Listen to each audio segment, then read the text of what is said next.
आप सबने मुझे भारत के प्रधानमंत्री के साथ साथ उत्तर प्रदेश का सांसद भी बनाया है।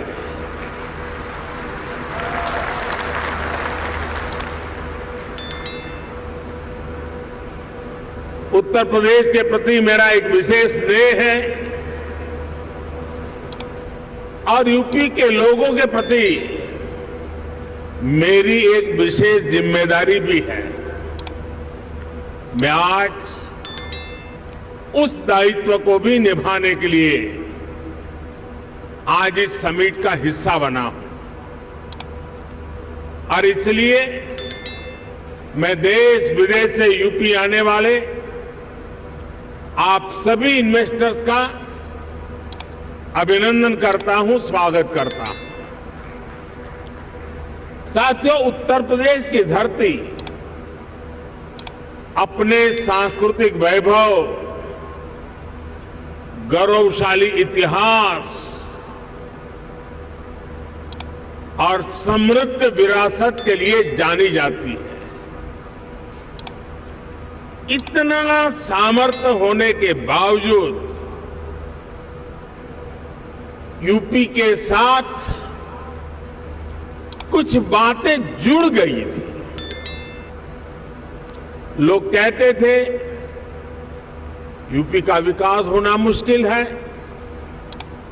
लोग कहते थे यहां कानून व्यवस्था सुधरना नामुमकिन है।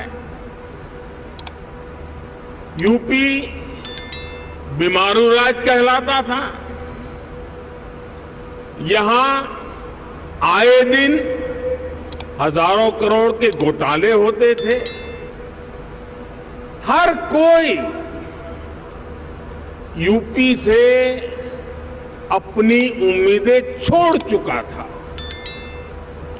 लेकिन सिर्फ 5-6 साल के भीतर यूपी ने अपनी एक नई पहचान स्थापित कर ली है और डंके की चोट पर कर दी है। अब यूपी को सुशासन से, गुड गवर्नेंस से पहचाना जा रहा है। अब यूपी की पहचान बेहतर कानून व्यवस्था, शांति और स्थिरता के लिए है। अब यहां वेल्थ क्रिएटर्स के लिए नित्य नए अवसर बन रहे हैं। बीते कुछ वर्षों में आधुनिक इंफ्रास्ट्रक्चर, उत्तर प्रदेश के इस इंफ्रास्ट्रक्चर की जो पहल है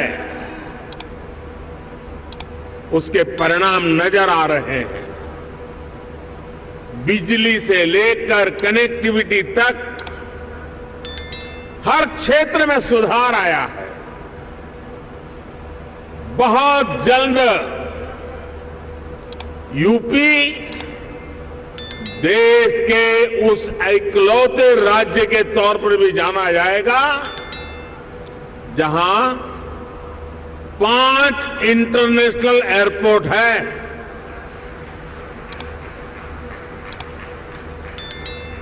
डेडिकेटेड फ्रेट कॉरिडोर से यूपी सीधे समुद्र से जुड़ रहा है। गुजरात और महाराष्ट्र के पोर्ट से कनेक्ट होता जा रहा है।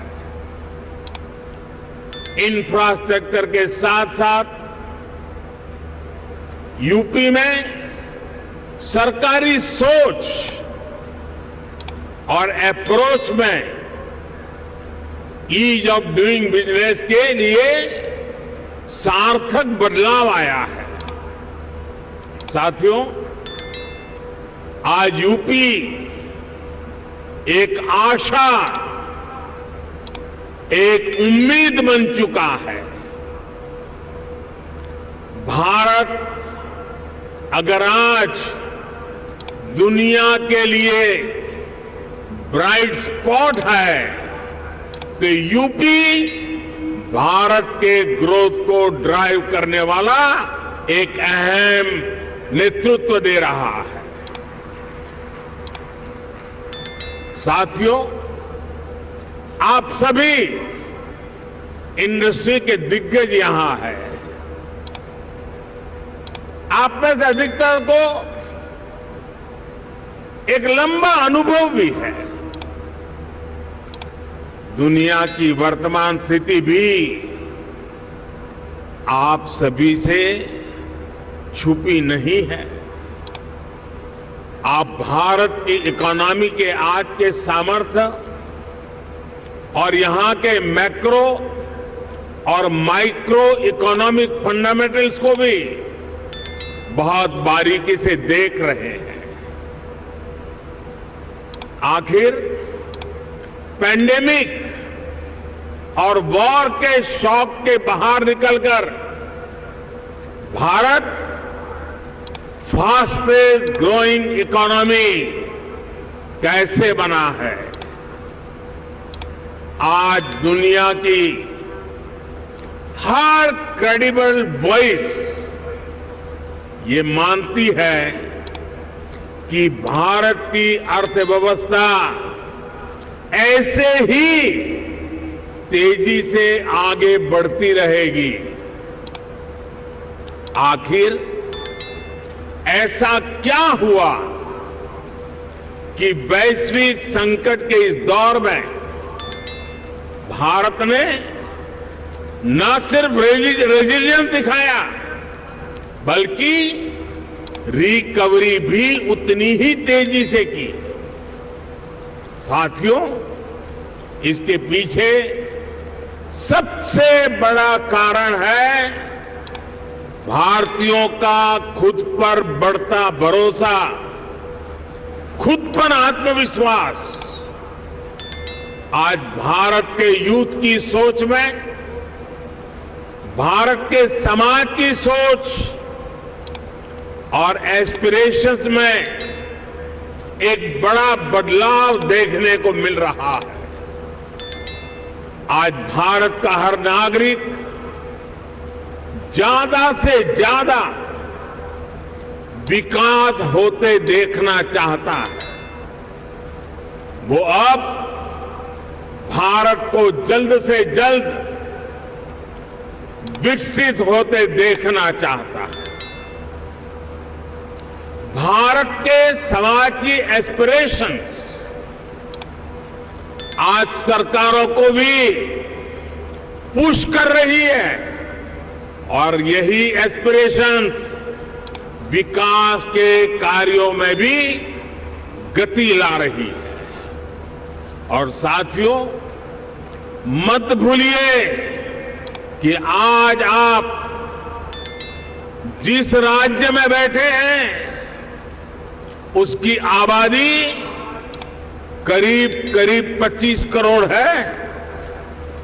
दुनिया के बड़े बड़े देशों से भी ज्यादा सामर्थ्य अकेले उत्तर प्रदेश में है। पूरे भारत की तरह ही आज यूपी में एक बहुत बड़ी एस्पिरेशनल सोसाइटी आपका इंतजार कर रही है। साथियों, आज भारत में सोशल, फिजिकल और डिजिटल इंफ्रास्ट्रक्चर पर जो काम हुआ है उसका बड़ा लाभ यूपी को भी मिला है। इस कारण आज यहां समाज सोशली एंड फाइनेंशियली बहुत अधिक इंक्लूसिव हो चुका है, कनेक्टेड हो चुका है। एक मार्केट के रूप में भारत अब सीमलेस हो रहा है। सरकारी प्रक्रियाएं भी सरल हो रही है।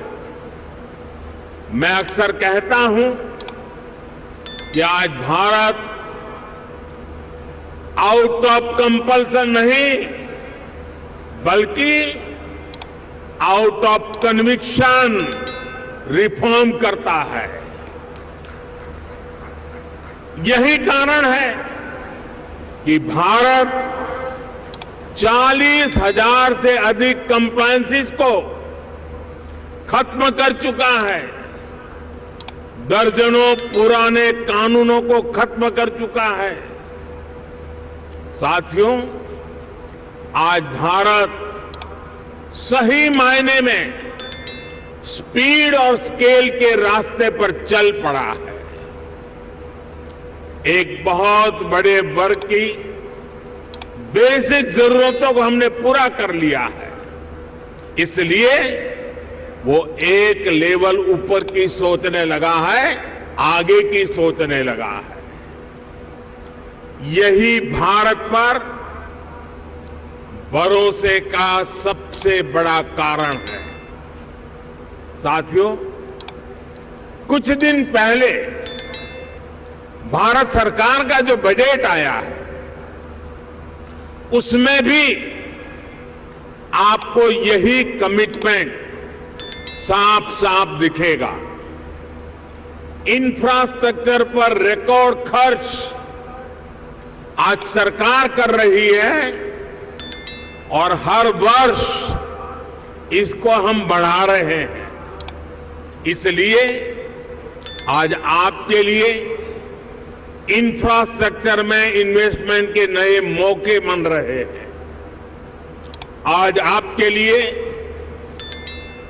हेल्थ, एजुकेशन, सोशल इंफ्रास्ट्रक्चर में इन्वेस्टमेंट के भी अनेक अवसर हैं।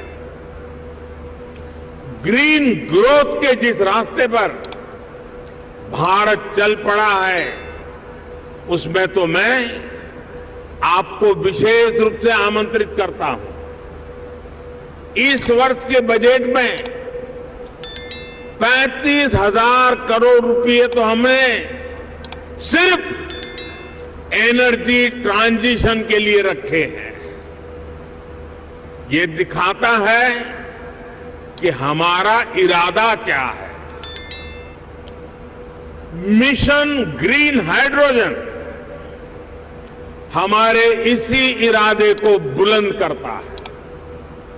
इस बजट में इससे जुड़ा पूरा इकोसिस्टम विकसित करने के लिए अनेक कदम उठाए गए हैं।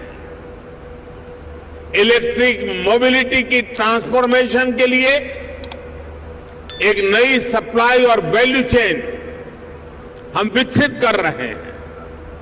साथियों, मुझे खुशी है कि नई वैल्यू और सप्लाई चेन विकसित करने के लिए यूपी आज एक नया चैंपियन बनकर उभर रहा है। परंपरा और आधुनिकता से जुड़े उद्योगों का, एमएसएमईज का एक बहुत ही सशक्त नेटवर्क आज उत्तर प्रदेश में वाइब्रेंट है। यहां भदोही के कालीन और बनारसी सिल्क है, भदोही कारपेट क्लस्टर और वाराणसी सिल्क क्लस्टर भी, और उसकी वजह से यूपी भारत का टेक्सटाइल हब है। आज भारत के कुल मोबाइल मैन्युफैक्चरिंग में 60% से भी ज्यादा मोबाइल अकेले उत्तर प्रदेश में होता है।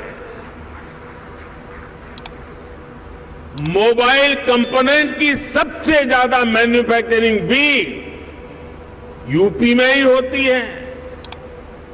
अब देश के 2 डिफेंस कॉरिडोर्स में से एक यूपी में बन रहा है। यूपी डिफेंस कॉरिडोर पर तेजी से काम चल रहा है। आज made in India defence equipments की डिमांड निरंतर बढ़ रही है। भारतीय सेना को भी हम अधिक से अधिक made in India defence system, defence platforms देने के लिए प्रतिबद्ध है और इस महान काम का नेतृत्व इसी लखनऊ की धरती के हमारे कर्मवीर राजनाथ सिंह जी संभाल रहे हैं। ऐसे समय में जब भारत एक वाइब्रेंट डिफेंस इंडस्ट्री का विकास कर रहा है तो फर्स्ट मूवर एडवांटेज आपको जरूर लेना चाहिए।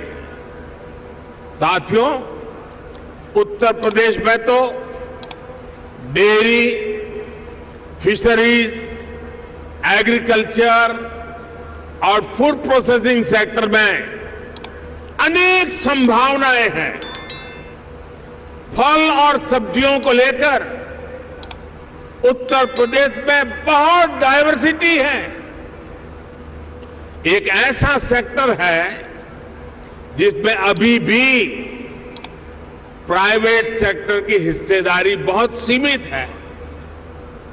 आपको जानकारी होगी कि फूड प्रोसेसिंग के लिए production link incentive PLI scheme लेकर हम आए हैं।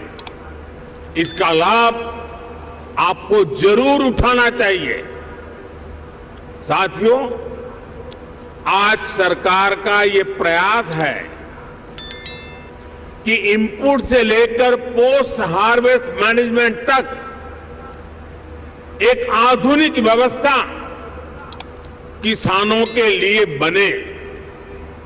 छोटे इन्वेस्टर्स एग्री इंफ्रा फंड का उपयोग कर सकते हैं। इसी प्रकार देश भर में एक बहुत बड़ी स्टोरेज कैपेसिटी विकसित करने के लिए बजट में हमने प्रावधान किया है। ये भी छोटे निवेशकों के लिए बहुत बढ़िया मौका है। साथियों, आज भारत का बहुत अधिक हमारा फोकस क्रॉप डाइवर्सिफिकेशन पर है। छोटे किसानों को ज्यादा साधन देने और उनकी इनपुट कॉस्ट घटाने पर है। इसलिए नेचुरल फार्मिंग की तरफ हम तेजी से बढ़ रहे हैं। यहां यूपी में गंगा के किनारे दोनों तरफ 5 किलोमीटर क्षेत्र में नेचुरल फार्मिंग शुरू हो गई है। अब इस वर्ष के बजट में हमने किसानों की मदद के लिए 10,000 बायो इनपुट रिसोर्स सेंटर बनाने की घोषणा की है। ये नेचुरल फार्मिंग को और अधिक प्रोत्साहित करेगा। इसमें भी प्राइवेट एंटरप्रेन्योर्स के लिए इन्वेस्टमेंट की अनेक संभावनाएं हैं। साथियों, भारत में एक और नया अभियान हमारे मिलेट्स को लेकर के शुरू हुआ है। भारत के ये मिलेट्स आमतौर पर लोगों की भाषा में उसको मोटा अनाज कहते हैं और उसकी कई वैरायटीज है। विश्व बाजार में उसकी एक पहचान बने, इसके लिए आपने बजट में सुना होगा, हमने इस मिलेट्स को, मोटे अनाज को एक नया नाम दिया है, श्री अन्न। ये श्री अन्न जिसमें न्यूट्रिशन वैल्यू बहुत अधिक है, ये सुपर फूड है। जैसा श्रीफल का माध्यम है, महात्मय है, वैसा ही श्री अन्न का भी महात्मय बनने वाला है। हमारे ये प्रयास है कि भारत का श्री अन्न ग्लोबल न्यूट्रिशन सिक्योरिटी को एड्रेस करे। दुनिया इस वर्ष को इंटरनेशनल ईयर ऑफ मिलेट के रूप में भी मना रही है। इसलिए एक तरफ हम किसानों को श्री अन्न के उत्पादन के लिए मोटिवेट कर रहे हैं, वहीं दूसरी तरफ इसके लिए ग्लोबल मार्केट का भी विस्तार कर रहे हैं। फूड प्रोसेसिंग सेक्टर से जुड़े साथी रेडी टू ईट और रेडी टू कुक श्री अन्न के प्रोडक्ट्स में संभावनाएं तलाश सकते हैं और मानव जात की बड़ी सेवा भी कर सकते हैं। साथियों, उत्तर प्रदेश में एक और विषय में बहुत प्रशंसनीय काम हुआ है। ये काम एजुकेशन और स्किल डेवलपमेंट से जुड़ा है। Mahayogi Guru Gorakhnath Ayush university, Atal Bihari Vajpayee health university, Raja Mahendra Pratap Singh university, major Dhyanchand sports university, ऐसे अनेक संस्थान अलग अलग स्किल्स के लिए युवाओं को तैयार करेंगे। मुझे बताया गया है कि स्किल डेवलपमेंट मिशन के तहत अभी तक यूपी के 16 लाख से अधिक युवाओं को अलग अलग स्किल्स में ट्रेन किया गया है। यूपी सरकार ने पीजीआई लखनऊ, आईआईटी कानपुर में आर्टिफिशियल इंटेलिजेंस से जुड़े कोर्सेज भी शुरू किए हैं। और मैं जब अभी आ रहा था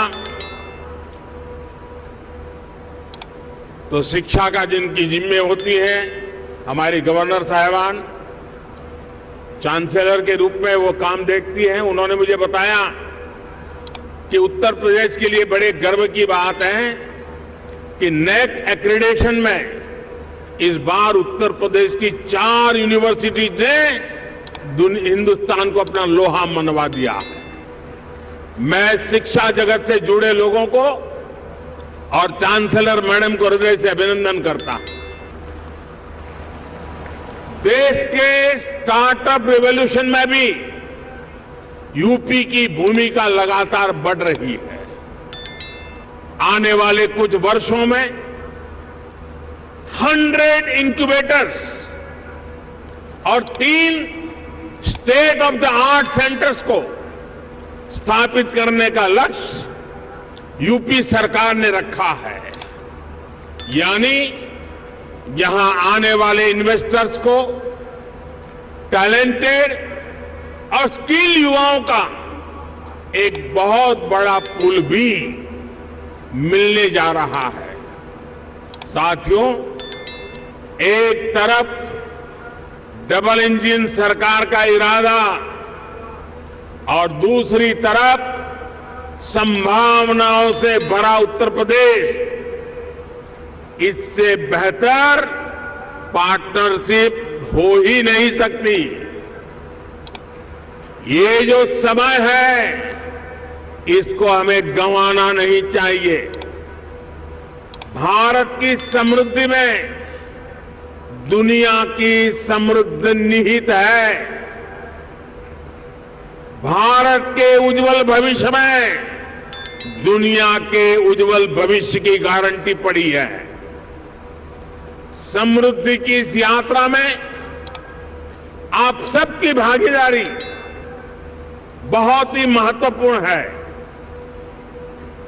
ये निवेश सबके लिए शुभ हो, मंगल हो, इसी कामना के साथ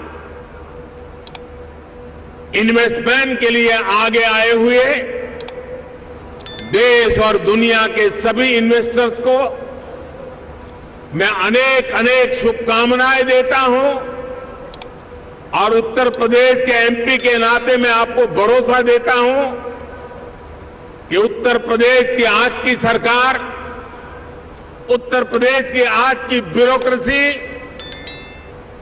प्रगति के राह पर दृढ़ संकल्प होकर के चल पड़ी है।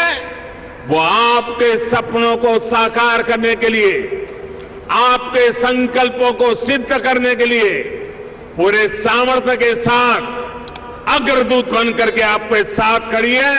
इसी विश्वास के साथ मैं फिर एक बार देश और दुनिया के इन्वेस्टर्स को हमारे उत्तर प्रदेश की धरती पर निमंत्रण करता हूं, स्वागत करता हूं। बहुत बहुत धन्यवाद।